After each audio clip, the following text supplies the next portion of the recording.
I don't know what you're doing here. Actually, I do know what you're doing here, because until May this year, Hammersmith was the developer capital of England, not just London. It had a Tory council that would allow anything to be built anywhere as long as it made developers money. So we have in Earl's Court 750 council homes that they're intending to demolish to build 8,000 luxury flats.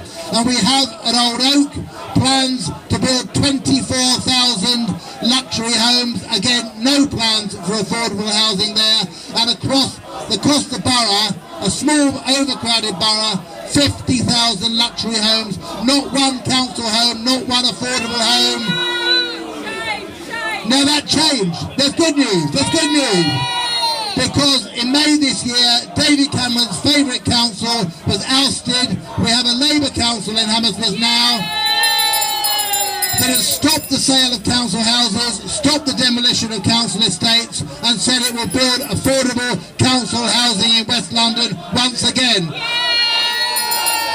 That's the message of hope that my constituents want. And I'm proud to say, unfortunately, the Tories paid £9 grand to take a stall in here.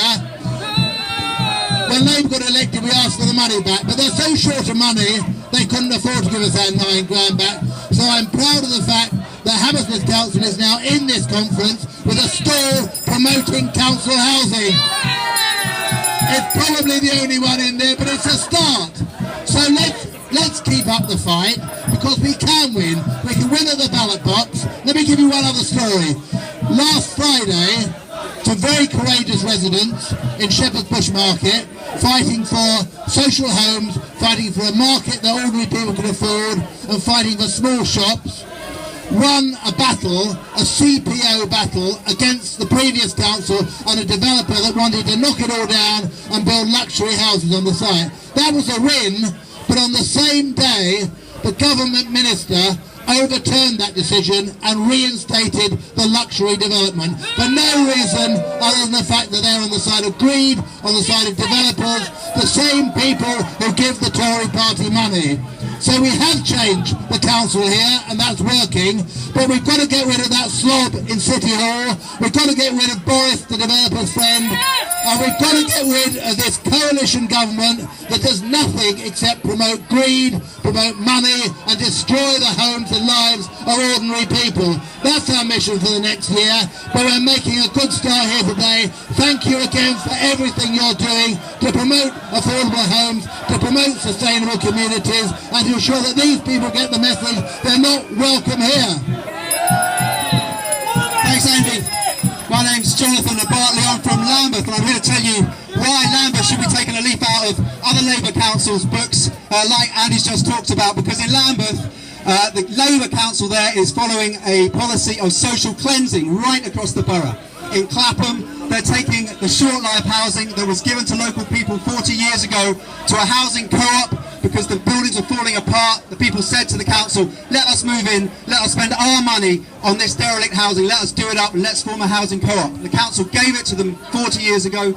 They've raised children there, they've built a community there, and now the Labour council in Lambeth has turned around and said, we can make money out of this. And they're evicting the housing co-op, they're destroying the housing co-op, they're kicking them out so they can flog the buildings off to developers so they can make millions out of it. That's wrong. We're fighting it in Clapham. I want to tell you about the sheltered housing in Lambeth. Lambeth Council are destroying 3 sheltered housing communities. Communities with people who are old, in their 90s, war veterans, some of them who are terminally ill, some of them who know they won't survive the move. They're destroying the sheltered housing in Lambeth and selling the land off to developers simply because of its site. That's wrong. But some good news, we fought several of these developments and we won, and we know that we can win this battle. We know we can defeat the councillors who are getting into bed with the developers. We know that public opinion is against them. And that's why I'm calling on Liv Peck, the leader of Lambeth Council, who isn't here to promote social housing. She's here to build links with the developers, and that's wrong. And Liv Peck should not be coming here. Liv Peck should not be dining at the table of the developers and giving a few crumbs to the people of Lambeth. That's wrong. And I want to tell you about Cressingham Gardens in Tulse Hill.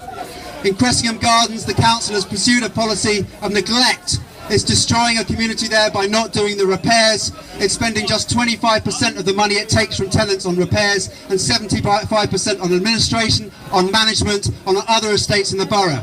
What's its solution? It now is going to knock down Cressingham Gardens and rebuild it with developers, pricing people out of the market through compulsory purchase and through kicking out social tenants who will never be able to afford to move back into the community where they lived for decades. That's wrong. I'm calling on Lambeth Council to stop this policy of social cleansing now and to respond to the people who don't want their homes destroyed. Thank you.